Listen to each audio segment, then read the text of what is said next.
Hi there, welcome to the Building Your Tiny House Dream video tutorial series. I'm Chris, I run a company called Tiny Industrial, and along with the book of the same title, Building Your Tiny House Dream, I'll be showing you how to build this exact house.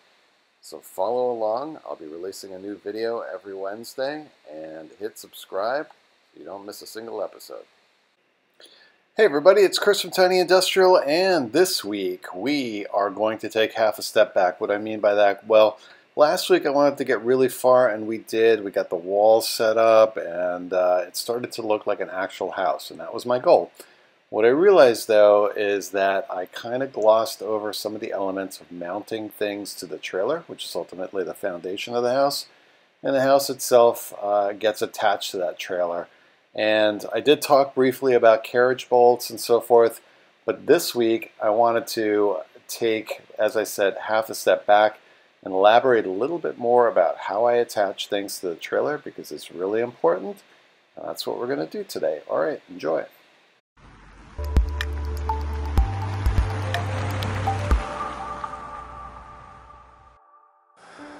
All right, next up is the drilling of 1, 2, probably go, since we have the split right there somewhere, what I'll do is I'll put one sort of here, one there, bolt that is, one there, and one over in that corner. That way I've got 2 bolts in each board. That should be good.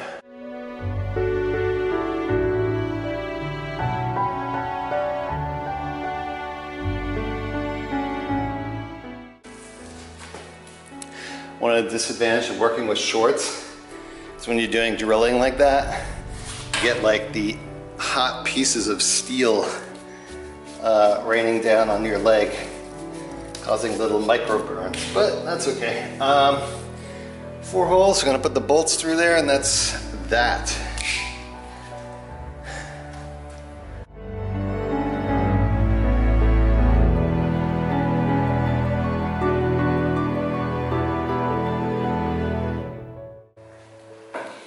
So next up are the side rails.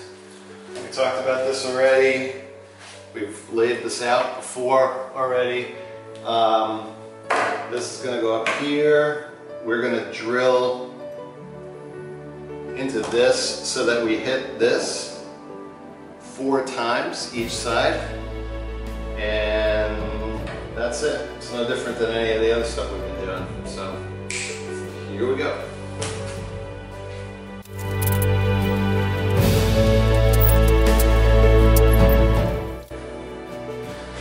One thing we want to do with this is, we know it's level in this direction. Not entirely sure if it's level in this direction.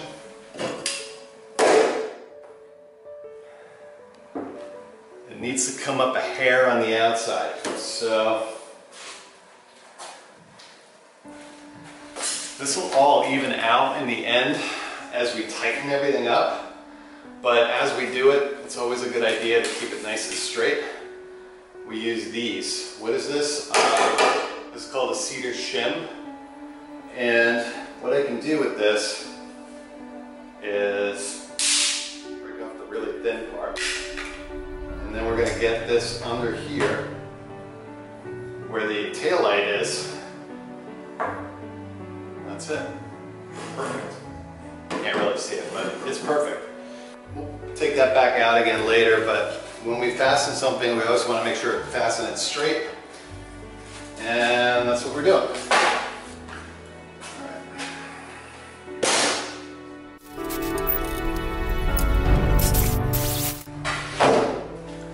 When you get your first hole drilled like that, you want to put one of the bolts through there, because when you have that through there, it prevents shifting of the board.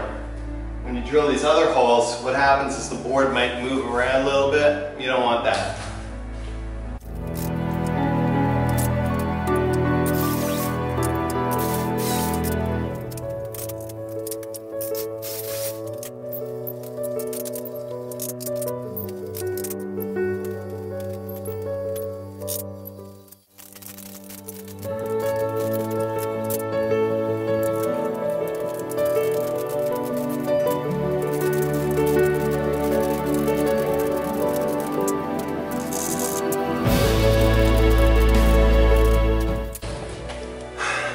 So I'm confident that this board is not going anywhere.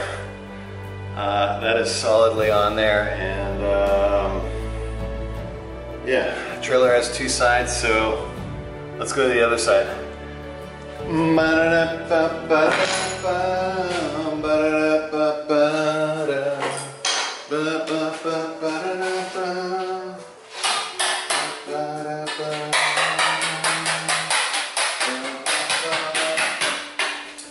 Oh yes, I wanna know what's the name of the game. Ba ba ba ba ba ba ba ba ba ba ba ba ba ba ba.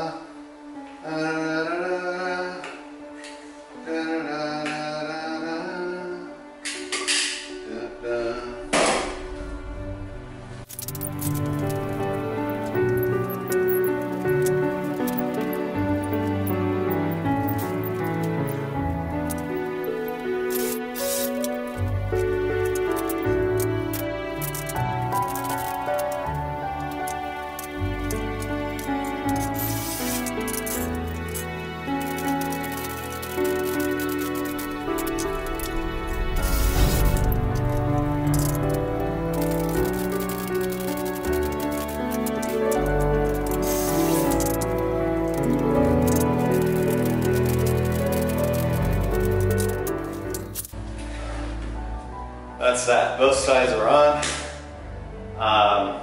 Nice and tight. The reason I was tightening down the bolts on this one individually as I was going along was that the board had a little bit of flex in it. So what I wanted to do was get the one side on, put the bolt through that. That way the board can only shift in this direction and not in this direction anymore. And then what I did is I lined it up top, and it was kind of floating a little bit because, like I said, the board was bent.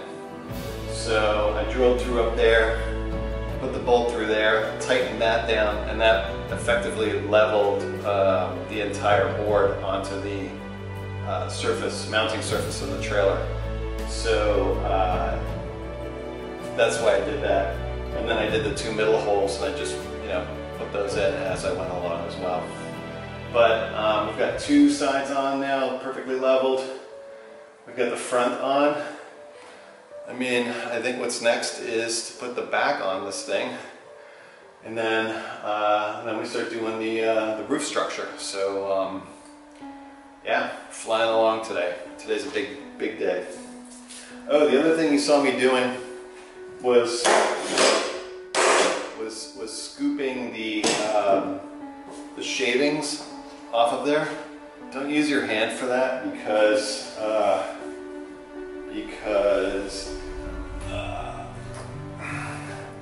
since you're drilling through the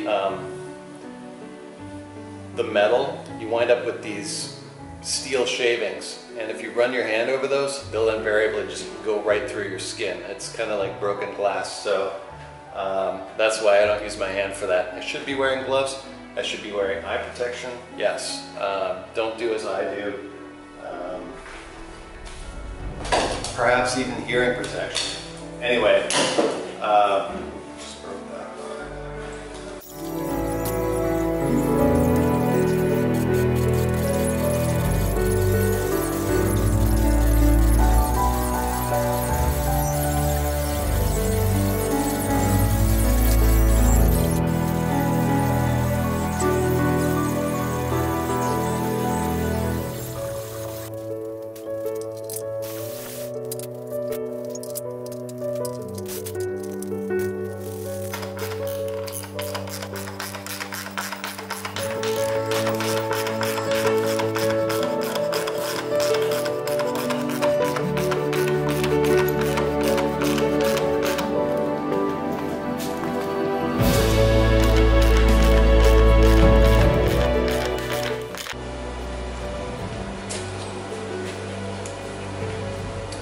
Okay, we're ready to seal up the back, and we've got the piece of ply over there fully painted, even painted in the little corners that I couldn't get to with the rollers.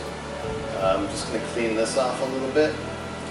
Then we're going to put some silicone along here, and on the other side, and get this out of the way clearly. And then the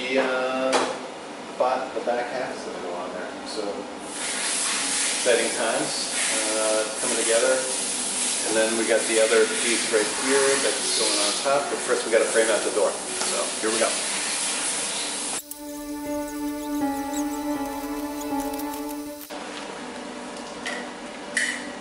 Using a black silicone for this. Why? Probably because we're coming more in contact with the black metal pieces here, and I don't want anything like sort of jarring in terms of color. Could go with clear as well, but that shows up pretty clearly on black. So on this black. So I'm going to use this instead.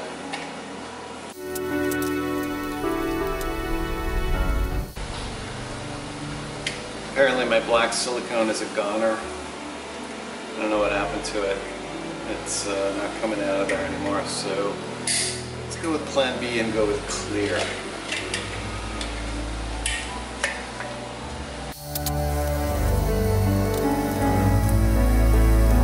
Apparently I've discovered the other bad tube of silicone in the shop. Sometimes you leave them lying around and they don't get any better when you leave them open. Usually try to put a screw into the front of one of these things. So once you're done using it, stick a screw or something in there. Wait, did I just clear it? Sometimes there's just an obstruction. Other times, it's just totally gone. That's not good.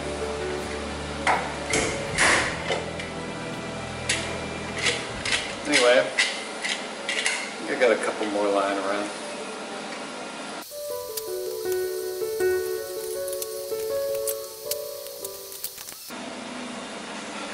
This is a quote-unquote fresh tube, but so anyway, just to let you know,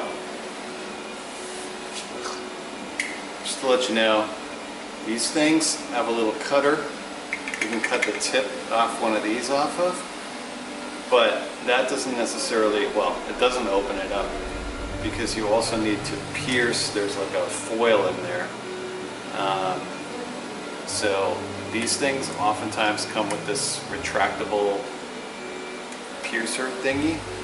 You just go in there and poke a couple holes in there, and then you're good. Fold that back out of the way. Try not to touch the front because it's got stuff on it. Freaking back of this has stuff on it. You pop that sucker in there. Right in the way. Got it over my hand somehow. Okay. Let's see if this one works.